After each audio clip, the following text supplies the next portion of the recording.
사무엘상 21장 1절로 9절인데요. 지금 20장의 내용을 좀 훌쩍 뛰어넘었는데요. 20장의 내용들은 그냥 우리가 읽으면 그대로 또 우리가 전달이 되는 내용들이기 때문에 좀 넘어가고 21장으로 왔는데요. 간략하게 요약을 하면 지금 다윗이 볼 때 사울의 심경의 변화가 있는지 없는지를 확신할 수 없었기 때문에 요나단을 시켜가지고 아버지의 어떤 그 심정, 아버지가 나를 지금 죽이려고 하는지 아니면은 뉘우쳤는지 그걸 이제 확인하도록 이제 요나단에게 부탁을 했는데, 그 상황을 보니까 아버지가 아직도 요나단에 대한 어떤 그 증오심을 거두지 않았다라는 거죠. 그걸 이제 알고 이제 다윗과 요나단은 20장 말씀에 보면 서로 이제 울면서 입을 맞추고 이제 헤어지는 41절 보시면 이제 같이 이제 헤어지는 장면이 나옵니다.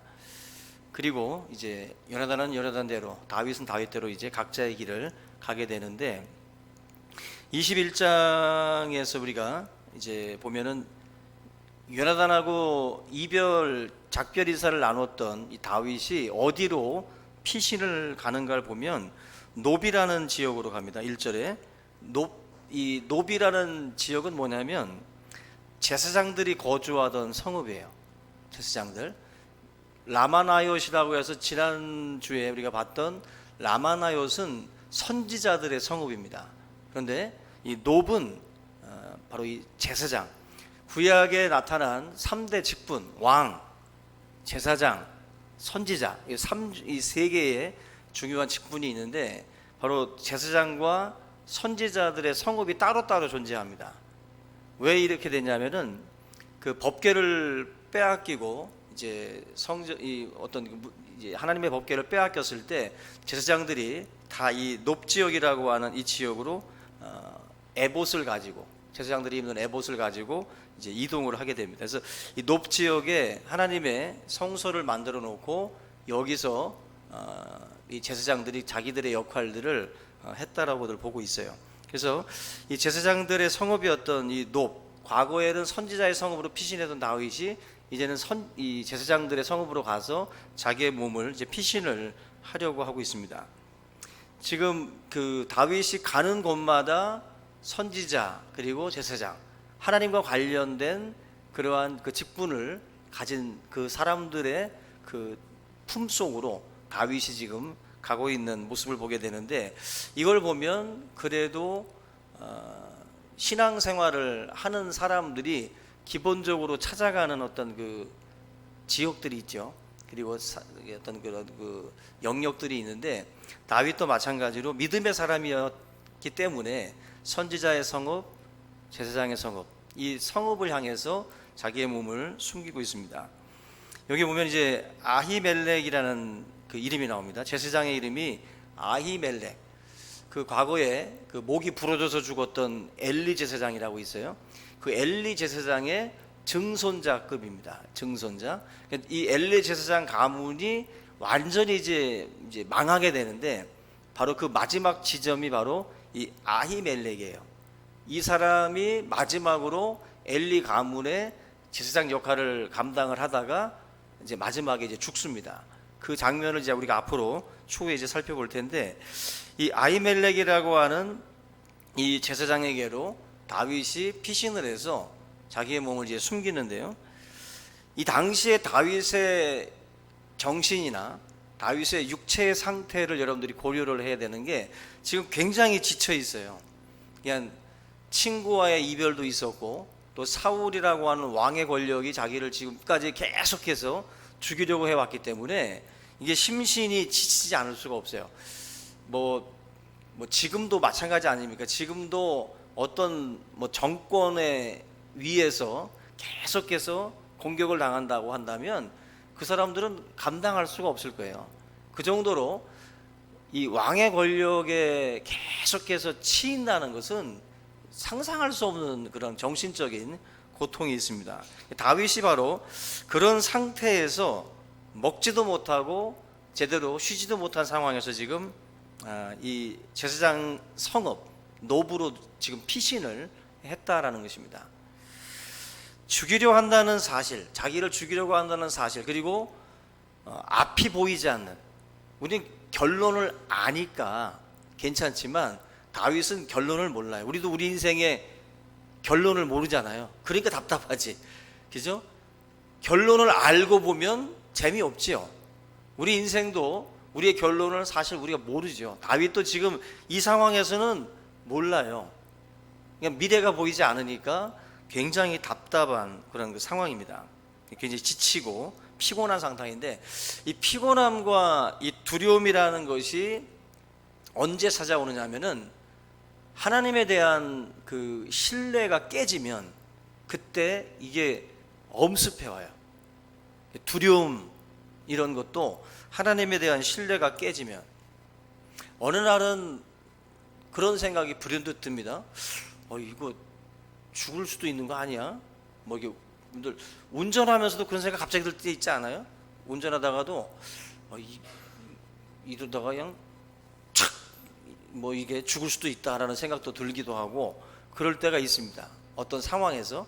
그런데 뭔가 이제 그러다가도 하나님이 주시는 어떤 그 사명, 하나님에 대한 이 신뢰가 다시 이렇게 쌓여지게 되면 내 삶에 갑자기 찾아왔던 이런 그 두려움의 그림자들이 또 하루아침에 싹 사라집니다. 뭔지 모를 어떤 그 심하게 부정맥 뛰듯이 막 나를 왠지 두렵게 하고 몰아가는 듯한 그런 어떤 삶에 막 쫓기는 그 상황들이 이제 찾아오죠. 그때 막 두려움이라는 거, 그리고 더 피곤해지고 더 두려움에 사로잡히게 되는데, 이 이유가 가장 큰 게 바로 하나님에 대한 그 신뢰예요. 하나님에 대한 신뢰. 다윗도 오늘 우리가 살펴볼 것은 다윗이 하나님께 대한 신뢰를 이제 잃어버리는 그 모습들이 등장을 합니다. 먼저 1절에서 2절 말씀 보시면은 하나님에 대한 신뢰가 깨진 다윗에게 나타난 첫 번째 특징이 뭐냐면은 거짓말이에요. 거짓말. 지금 1절, 2절에 보면은 다윗이 노베 가서 제사장 아히멜렉에 이르니 아히멜렉이 떨며 다윗을 영접하여 그에게 이르되 어찌하여 너가 홀로 있고 함께하는 자가 아무도 없느냐 물어봅니다. 왜냐하면 지금 아히멜렉은 제사장이었어요. 제사장이면은 당시 종교 권력이죠. 그러면 벌써 이 정보 채널이 있기 마련이죠. 얼마든지 다윗과 사울 사이의 어떤 그러한 관계라든지, 지금 이 높 땅은 예루살렘에서 한 4km 정도밖에 안 떨어져 있어요. 그러니까 그렇게 먼 거리도 아니고 충분히 이 정보들이 다 돌았을 상황이에요. 아히멜렉이 지금 갑자기 다윗이 찾아오니까 1절 말씀 보면은 떨면서 다윗을 영접했다 그랬어요. 제사장이라는 직분은 누구를 보고 떨 위치가 아니에요. 거의 가장 최고에 있는 그 사람들이거든요. 근데 이런 사람이 다윗을 보고 떤다라는 것은 뭔가를 지금 알고 있다라는 거죠. 뭔가를.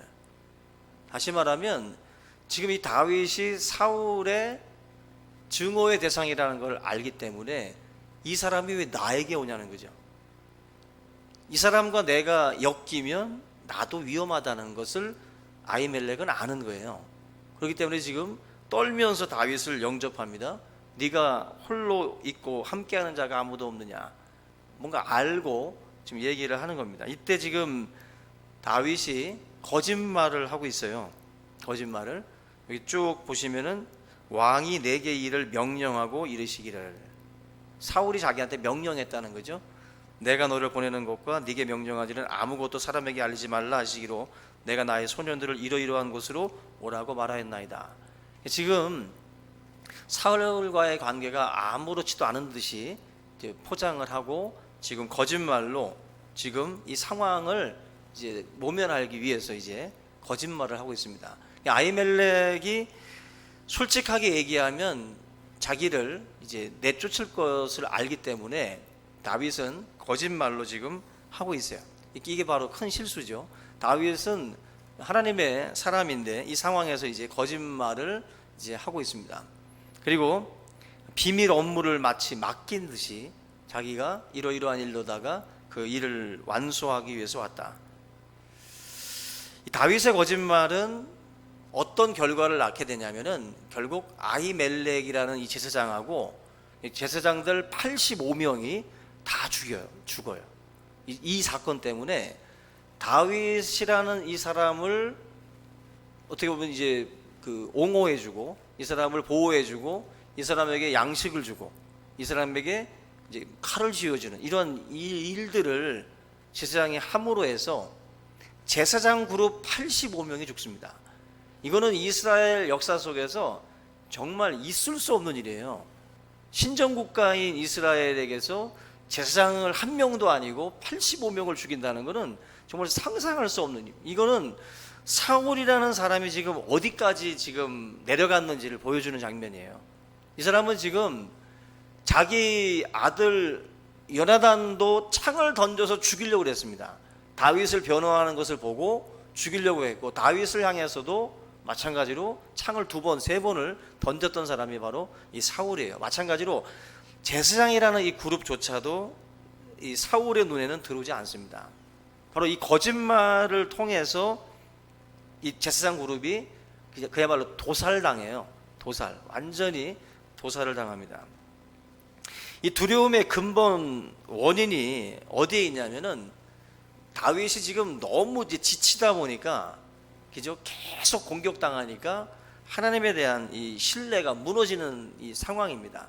뭔가 마음이 두려움이 찾아왔고, 마치 엘리야가 아합과 이세벨이 아무리 노력을 해도 변화되지 않고 자기를 죽이려고 하니까 로뎀나무 아래에 들어가 가지고 자기 죽여달라고 막 하나님 앞에 하소연했듯이 다윗도 지치는 거예요. 사람이 이게 지금 1번, 2번은 괜찮은데 이게 연속으로 이렇게 힘든 시간을 보내게 되면 지치거든요. 다윗도 지금 그런 점에서 너무 지쳐서 지금 두려움에 지금 사로잡혀 있다라는 거예요. 자신을 하나님께서 보호해주고 피할 길을 내실 거라고 하는 믿음이 지금 사라진 거예요.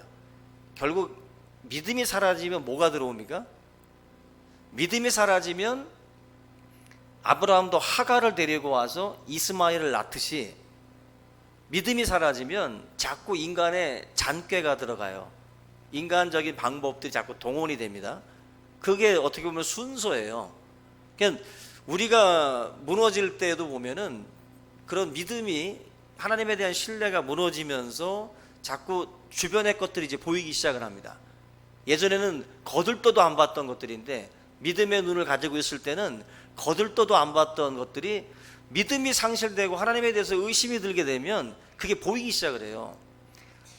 마귀가 선악을 알게 하는 나무를 유혹을 할 때 보암직스럽고 아주 먹음직스럽고 지혜롭게 하려고 탐스러웠잖아요. 계속 뭔가 유혹을 하잖아요. 그러면서 뭘 무너뜨리냐면은 하나님에 대한 신뢰를 무너뜨린다고. 하나님께서 너희들한테 그렇게 말했냐? 아니라는 거죠.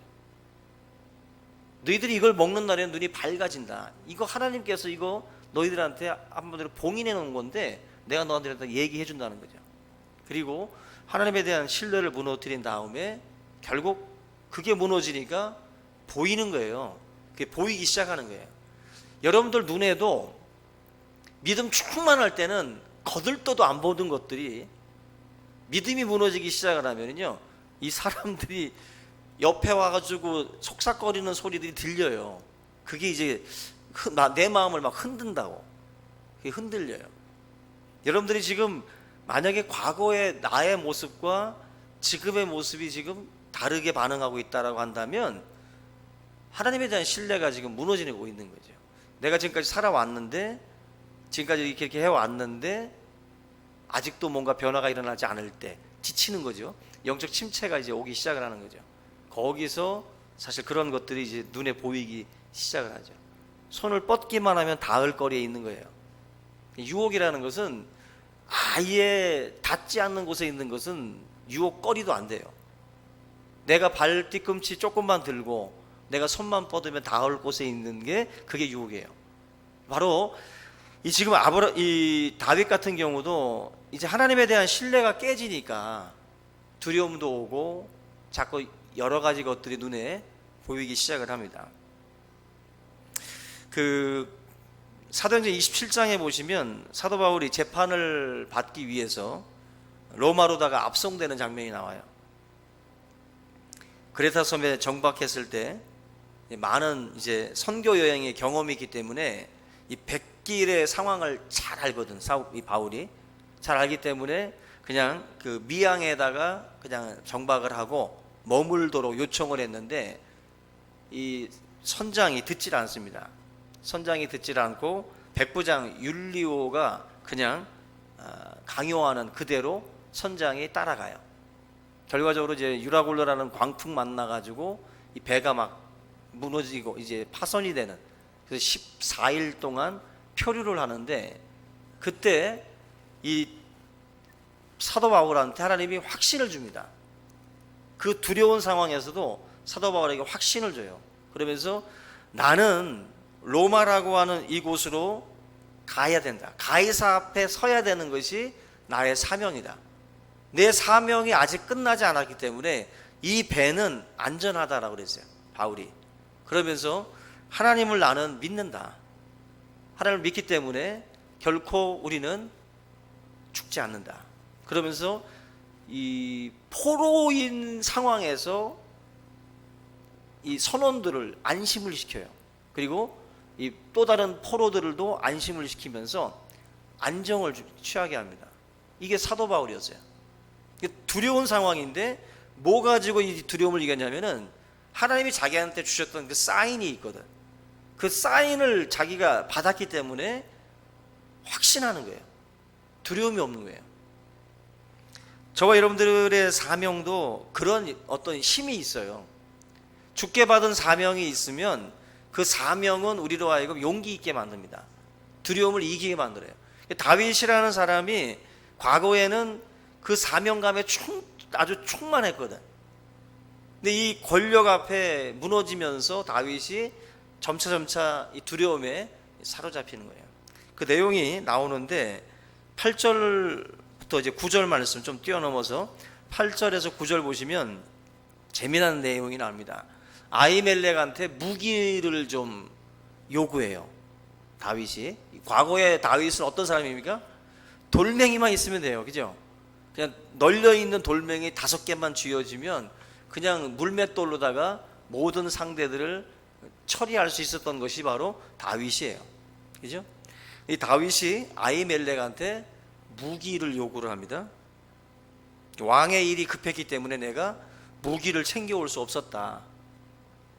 결국 연거퍼서 이제 거짓말을 하고 있는데, 지금 아히멜렉이 다윗한테 소개해주는 무기가 오늘 본문에 나오죠. 그게 바로 골리앗의 칼이에요, 그죠? 이 내용을 여러분들 우리가 그냥 넘어가서는 안 되는 게, 이 굉장히 어떤 그 뭔가 이게 오버랩 되잖아요. 이 상황 자체가 다윗이 골리앗을 상대해서 무너뜨렸던 상황이랑 지금 오늘 이 본문을 비교를 해보면은 다윗이라는 사람이 지금 얼마나 지금 내려왔는지를 알 수 있어요, 그죠? 이 상황 자체가. 여기 보면은요, 골리앗의 칼은 뭘 상징을 하냐면 힘 그리고 크기를 상징을 해요. 힘과 크기를. 근데 그 다윗이 소년 시절에, 그것도 소년 시절에 아마 16살 뭐 이 정도 됐을 그 나이에 다윗이 전쟁의 승패는 칼과 창에 있지 않다. 여호와, 만군의 여호와 이름, 하나님의 손에 달렸다라는 것을 믿고 그 싸움에 응했던 사람이 바로 이 다윗이에요. 그래서 3m나 다 되는 거대한 골리앗을 상대했고, 골리앗의 목을 골리앗의 칼로 베버렸어요. 그리고 그 기념으로 그 칼을 가지고 왔던 거예요. 그리고 그 칼을 여기다가 지금 보관을 하고 있었던 겁니다. 하나님이 주신 믿음으로 승리했던 그 상징적인 것이 바로 그 골리앗의 칼이거든요. 근데 그 칼을 지금 요구하면서 그것으로 뭐 하려는 거예요? 자기를 방어하려고 하는 거예요. 자기를 방어하려고 하는 거예요. 이게 굉장히 골리앗과 다윗의 싸움과 연결시켜서 생각을 해보면 너무 재미난 상황이에요. 이게 다른 칼도 아니고 자기가 쓸데없는 칼이라고, 자기가 너는 칼과 창으로 내게 나오지만 나는 만군의 여호와의 이름으로 네게 간다 그랬거든. 칼과 창은 아무것도 아니라고 말했던 게 다윗이에요. 너를 보호할 수 없다. 만군의 여호와 하나님의 이름으로 얼마든지 내가 너를 상대할 수 있다라고 달려들었던 게 다윗인데, 지금 오히려 자기가 가장 크다는 골리앗의 칼로 내 신변을 보호하겠다고 그 칼을 취해서 가고 있는 거예요. 사람은 어제의 믿음으로 오늘을 사는 게 아닙니다.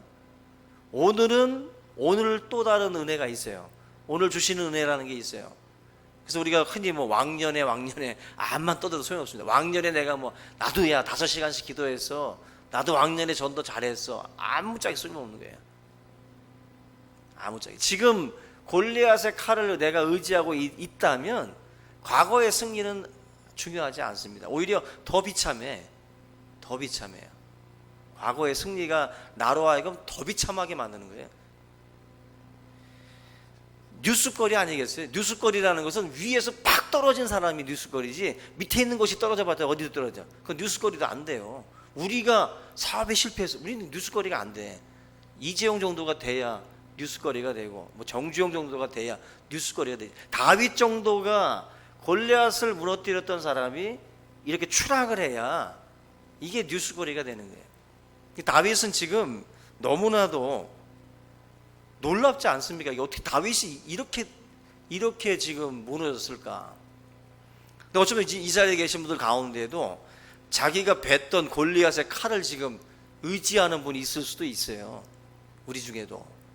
지금 내가 나 자신을 돌아보면 내가 지금 이 다윗의 어떻게 보면 역설적인 이 행동을 지금 우리가 하고 있을 수도 있는 겁니다. 배가 고팠던 다윗이 골리앗의 칼을 요구하고, 그 다음에 3절과 6절에 보시면 떡을 요구를 해요. 떡도. 근데 이 떡은 그냥 일반 떡이 아니었죠. 아히멜렉은 제사장이었기 때문에 그 진설병이라고 해서 12지파를 상징하는 12덩이의 떡이 있어요.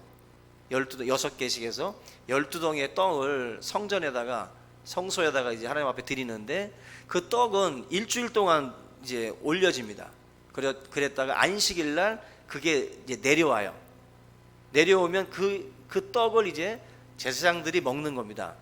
이제 묵은 떡이죠. 식은 떡을. 그리고 나서 또다시 새 떡을 올려놓는 거예요. 새로운 떡을. 이런 식으로 일주일간이 지난 거룩한 떡입니다. 이 떡은 반드시 제사장들만 먹게 돼 있어요. 다른 일반인들이 먹는 떡이 아니라 제사장들만 먹는 떡인데, 오늘 이 말씀 보게 되면은 제사장밖에 못 먹는데 이 떡을 아히멜렉이 다윗에게 줘요. 다윗에게. 근데 줄 때 조건이 있습니다. 소년들이 여자를 가까이만 하지 아니하였다면 이 떡을 먹을 수 있다. 더럽혀지지 않았다면. 그래서 지금 다윗이 앞으로 이제 올 이 소년들의 어떤 그런 그 성결함을 증명해주고 이 떡을 이제 취하게 되는데, 여러분들 아히멜렉의 이런 행동도 우리가 생각을 해봐야 되는 거예요. 당시에 제사장들만 먹을 수 있는 떡인데 이 떡을 다윗에게 주고 있거든요. 근데 이거는 어떻게 봐야 되냐면은, 율법은요 원래 근본적인 정신이 있어요. 율법을 하나님이 주실 때는 정신이 있는데, 예수님이 왔을 때 가장 책망했던 게 뭐냐면은 율법의 정신을 망각을 하고 율법을 마치 선심처럼, 선심은 뭐예요? 라인에 공이 들어왔는지 줄 밖으로 나갔는지를 따지는 게 선심이야. 바리새인들이 그 짓을 하고 있었어요. 백성들을 가만히 보다가 너 라인 벗어났어 하고 정죄하고 죄인 취급하고, 그렇게 사람을 옥죄는 용도로, 그리고 자기들의 의로움을 어떻게 보면 증명하는, 그걸 대비시키는 거죠. 그걸 통해서 자기 자신들을, 자기 의로움을 나타내는 도구로서 이 율법들을 많이 써왔어요. 예수님이 오셔가지고 자기 의의를 드러내는 수단으로 쓰고 있었던 이 바리새인들을 가장 통렬하게 비판을 했습니다. 율법은요, 우리가 이 레위기나 민수기, 신명기, 이 모세 오경을 읽어보시면 율법에서 강조하는 것 중에 하나가 뭐냐면은 약자들에 대한 보호가 있어요. 약자들에 대한 보호. 그래서 우리가 율법을 그러한 약자를 억압하는 어떤 그런 그 수단으로 오용했던 바리새인의 행동들은 전혀 맞지 않아요. 구약의 율법 안에도 그러한 하나님의 근본적인 정신이 있습니다. 그래서 여러분들 그 성경에 보면은 나는 자비를 원하고 제사를 원치 않는다 그래서, 다시 말하면 나는, 내가 원하는 것은 자비로움이에요. 하나님이 원하시는 것은 자비로움이에요. 제사라고 하는 율법적인 어떤 것들을 우리가 하나하나 딱딱딱딱 지키는, 나 이것을 지켰어라고 하는 어떤 마치 체크하듯이 그것을 하나님이 원하시는 게 아니라, 요즘으로 치면 나 예배 드렸어, 나 성경 일독했어, 나 백독했어, 이게 중요한 게 아니라는 거예요. 너가 예배하고 너가 성경을 읽었다? 그러면 중요한 경고는 뭐예요? 선한 사마리아인의 비유에 나오는 것처럼 경건하다라고 하는 레위인들, 제사장들이 강도 만난 자, 쓰러진 자를 그냥 지나가거든. 그 경고는 죽은 경건이에요. 하나님이 원하시는 게 아니라는 거예요. 율법의 정신은 그들을, 약자들을, 병든 자들을, 강도 만난 자들을 싸매어주고 치유해주는 거거든요.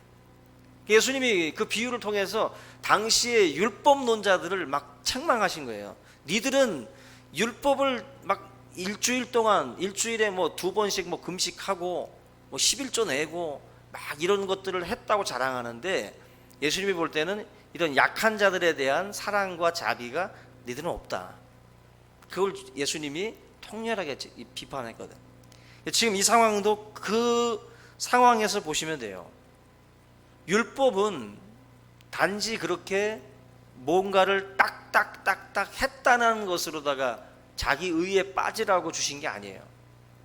율법 안에 있는 정신이라는 게 있는 거죠. 그래서 지금 다윗이 굶주려 있고 다윗과 함께한 자들이 굶주려 있기 때문에 굶주린 자들을 향한 사랑으로서 이 떡을 아히멜렉이 주고 있습니다. 결국 기계적으로 하나님의 말씀을 이게 적용하는 율법주의자가 되면 안 돼요. 그래서 이 교회 안에 율법주의자들이 있습니다. 이 교회라고 하는 공동체 안에는 율법주의자들이 있어요. 굉장히 무서운 사람들입니다. 교회는 신의 산처럼 율법주의자가 돼가지고 너 이거 범했지, 이거 잘못했지라고 지적질하는 것이 율법주의자들이에요. 예수님은 죄인들과 세리들과 친구가 됐어요. 그들을 사랑으로 품고 그들을 끌어안고 나아갔다라는 거죠. 그런 점에서 지금 아히멜렉이라는 사람이 떡을 제사장들만 먹을 수 있도록 하나님께서 했지만, 그것은 그만큼 이스라엘 백성들이 망령되이 행하지 않도록 하기 위해서 하나님께서 그러한 계명들을 말씀해 놓은 것이고, 그 속에 있는 정신은 또 다른 것이다. 하나님의 마음을 이해할 필요가 있어요. 그래서 율법의 그 요약이 뭡니까? 하나님 사랑, 이웃 사랑이라 그러세요. 예수님이 그렇게 율법을 두 가지로 요약을 하면 하나님 사랑이고 이웃 사랑이라 그러세요. 그래서 형제를 우리가 내 몸과 같이 사랑하는 것, 이게 율법의 요약이에요. 이 두 가지를 우리가 망각해버리면 안 된다는 거예요. 그래서 만약에 이 상황에서 내가 일반적인 떡이 없어, 그런데 율법에서 말하는 떡밖에 안 남아서, 만약에 그냥 평상시에 상황이었다면, 그죠? 그냥 내가 다른 데 가서 먹으면 되는 거예요. 다른 데 가서 먹을 수 있고 누구한테 빌려서 먹을 수 있는데, 지금 이 상황에서는 어디서 구할 데도 없는 것이고 철저하게 이 아히멜렉이 도와주지 아니하면 안 되는 상황 속에서 아히멜렉은 그 정신을 택한 거예요. 그 정신을 택해서 이 사랑으로 함께 했던 겁니다. 제발 여러분들도 신앙생활할 때 율법주의자 되지 않기를 바랍니다. 그래서 교회 생활을 하면서 그냥 정죄하기에 바쁜 사람들 많아요. 정죄하기에. 좀 더 그렇다고 해서 막 진리를 거짓과 바꾸라는 말이 아니라, 항상 하는 말, 본질적인 것을 위해서는 죽을 때까지 싸우지만 비본질적인 문제에 있어서는 우리가 유연해야 됩니다. 그리고 또한 우리들의 형제들의 연약함과 부족함으로 인해서 넘어지고 쓰러지는 문제들도 우리 자꾸 품고 나가려고 노력을 해야 돼요. 그게 어렵겠지만 또 그것이 하나님의 마음입니다. 오늘 저와 여러분들이 이 다윗의 어떤 그 신뢰가, 하나님에 대한 신뢰가 무너짐으로 해가지고 지금 이와 같은 여러 가지 일들이 지금 벌어졌다라는 것을 기억을 하고, 여러분들의 삶 가운데에 정말 하나님에 대한 그 믿음, 결국 이게 무너지면 다 무너지는 거예요. 다 무너지는 거예요. 오늘 말씀에 나와 있는 이 도액, 7절에 나와 있는 도액이라는 이 사람이 결과적으로는 제사장 85명을 죽이는데 아주 혁혁한 공을 세웁니다. 이 사울의 목자장, 다시 말하면 사울의 재산 관리를 했던 사람이에요. 양들 이런 것들을 관리했던 사람이기 때문에 재산 관리는 신임하는 사람한테 맡기는 거 아니겠어요? 사울의 오른팔도 같은 사람이에요, 이 도액이. 그래서 결국 이 도액은 이방인이었지만 이 사람이 이 재산 관리를 하면서 결국 이 상황을 이제 고자질하는 거죠. 그 고자질을 통해서 사울이 이 높당에 있는 제사장들을 모조리 당양 도살을 해버립니다. 끔찍한 일들이 벌어지는 겁니다. 오늘 이 말씀들을 다시 한번 보면서 우리의 거짓이나 우리의 이 불의함이, 부정함이 결과적으로는 많은 결과들을 가져오는 거예요. 결국 말씀대로 살아가는 것이 우리의 삶의 최선의 방법입니다. 아까 우리 정우 전사님이 막 그 얘기했잖아요. 전도사가 제일 좋다고, 그죠? 그 말씀의 그 뭐랄까 이유가, 저도 그런 생각을 합니다. 성도들하고 그 교육자, 목사나 전도사와의 차이가 뭐냐면, 목사는 이윤을 추구하는 위치가 아니에요. 그죠? 제가 우리 교회에 이윤을 추구하는 게 만약에 목적이라면 아마 여러 가지 방법을 동원했을 것 같아. 자문도 구하고 흔히 내가 듣는 방법들을 많이 택했을 것 같아요. 근데 우리 뭐 장로님들하고도 한번 얘기를 하다 보면은 그래도 하나님의 말씀에서 너무 이거는 아니다 이렇게 서로들 조율이 되니까, 교회 교육자나 뭐 전사님들 같은 경우는 이윤을 목적으로 하는 직업이 아니잖아요. 직업? 하여튼 그 위치가 아니거든. 근데 여러분들은 어떤 위치에 있죠? 여러분들의 직업은 이윤을 목적으로 하거든. 그죠? 돈을 벌어야 될 거 아니에요. 이윤이라는 것을 목적으로 하면서 살기 때문에 저는 여러분들이 갈등이 되게 심할 거라고 생각이 돼. 아까 전사님이 말씀한 것도 그런 거죠. 여러분들은 믿음 안에서도 살아야 되고 이윤도 봐야 되잖아. 그죠? 근데 많은 유혹들이 있을 거라고. 이윤을 보긴 봐야 되는데 내가 이렇게 하면 좀 더 벌 수 있는데, 근데 이걸 내가 해야 돼 말아야 돼. 그 갈림길에서 그래도 믿는 자로서 그래도 이 길을 택해야 된다. 이런 갈등의 갈림길들이 있겠죠. 우리 간사님도 전선을 얇은 걸 쓸까 굵은 걸 쓸까, 뭐 좀 더 약간 하자가 있는 걸 쓸까 좋은 걸 쓸까, 갈등이 있겠지. 전사님, 간사님이라고 없겠어요? 선해 보여도 이 속에서 악한 것과 싸우시겠지. 그죠? 뭐 우리 미선자매도 마찬가지죠. 이걸 그냥 안 좋은 걸 써, 파마약을, 뭐 염색약을, 좋은 걸 써. 이거 갈등이 있겠지. 직장 생활하는 분들마다 다들 뭔가 그런 갈등이 있을 거예요. 그죠? 그런 점에서 목회자들은 조금 덜 갈등하면서 산다는 거지. 그래서 마음 편하다는 거죠, 차라리. 근데 성도님들은 그렇지 않거든. 그 속에서 하루에도 12번은 그 갈등하면서 결정을 하고 그렇게 살아가실 거라고 생각이 됩니다. 그 얘기 했거든. 여러분들, 그만큼 하나님에 대한 신뢰와 믿음이 무너지시면 골리앗의 칼을 의지하게 돼 있어요. 여러분들이 하나님에 대한 믿음을 붙드는 게 되게 중요합니다. 그래서 여러분들 일주일 동안 살면서 11조를 적게 갖고 와도 괜찮으니까 정직하게 사시고 믿음대로 사셔야 돼. 그죠?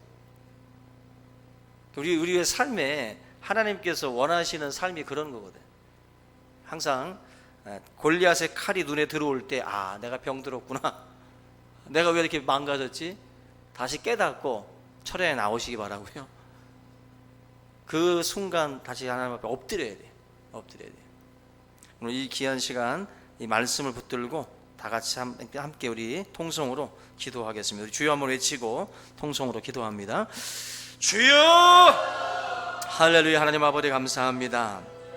아버지 하나님, 우리의 믿음, 우리의 삶, 아버지 하나님께서 붙들어 주시옵시고 성령 안에서 살아가는 아버지 하나님의 귀한 삶이 될 수 있도록 인도하여 주시옵소서. 거룩하신 하나님 아버지, 모든 주의 성도들이 믿음으로 살아가게 하시고 성령으로 살아가게 하시고 말씀으로 살아가게 하여 주시옵소서. 우리의 삶에 아버지 하나님, 참으로 이 골리앗의 이 칼을 의지하는 그러한 일이 없게 하여 주시고 하나님을 신뢰하고 하나님을 붙드는 믿음의 귀한 종들 되게 하여 주시고 아버지 하나님께서 우리에게 말씀하실 때에 그 말씀을 붙들고 승리하는 삶이 되어질 수 있도록 주여 인도하여 주시옵소서. 하루에도 아버지 하나님 수많은 갈림길에서 아버지 하나님이 갈등하며 살아가는 하나님의 백성들을 기억하여 주시고 아버지 하나님, 모든 말씀 속에서 주님의 뜻을 분별하며 살아가는 하나님의 귀한 종들 되게 하여 주시옵소서. 믿음으로 아버지 하나님, 우리가 우리의 믿음을 지킬 수 있게 하여 주시고 오직 여호와 하나님을 신뢰하며 걸어갔던 다윗의 모습과 같이 물맷돌을 붙들고 여호와 하나님의 이름을 의지하며 골리앗을 상대했던 다윗의 이 모습을 우리가 기억합니다. 아버지, 골리앗의 칼을 의지하는 다윗의 모습이 참된 다윗의 모습이 아닌 것처럼 아버지 하나님, 우리의 삶에도 참으로 우리가 의지하고 있는 것이 무엇인지를 돌아보게 하시고 하나님의 말씀을 의지하며 승리하며 걸어갈 수 있도록 도와주시옵소서. 우리에게 하나님 아버지, 더욱더 성령으로 불붙게 하시고 말씀으로 불붙게 하시고 은혜로 충만할 수 있도록 주님 인도하여 주시옵소서. 믿음으로 살아가게 하여 주시기를 원합니다. 성령으로 살아가게 하여 주시기를 원합니다. 은혜 가운데에 함께하며 말씀 가운데에 승리하며 걸어갈 수 있도록 주님께서 은혜를 더하여 주시옵소서. 오 주여, 감사를 드립니다. 오늘도 우리가 믿음으로 승리케 하시고 말씀으로 승리할 수 있도록 도와주시옵소서. 감사합니다. 영광 받아 주시옵소서. 하나님, 은혜와 사랑을 감사를 드립니다. 여호와, 만군의 여호와 이름을 의지하고 골리앗을 상대했던 다윗의 이 모습을 우리가 기억합니다. 지금 무너진 다윗의 모습 속에서 참으로 우리가 안타까운 마음을 또한 갖게 됩니다. 주님, 우리의 모습에도 여호와 이름을 의지하기보다 골리앗의 그 칼을 의지하며 그것이 나를 지킬 것이다 라고 생각하는 우리들의 잘못된 생각들을 또 주님께서 이 시간 깨닫게 하여 주시고 온전히 우리 여호와 하나님만을 의지하는 이전 다윗의 모습으로 우리가 또한 설 수 있도록 주여 도와주시옵소서.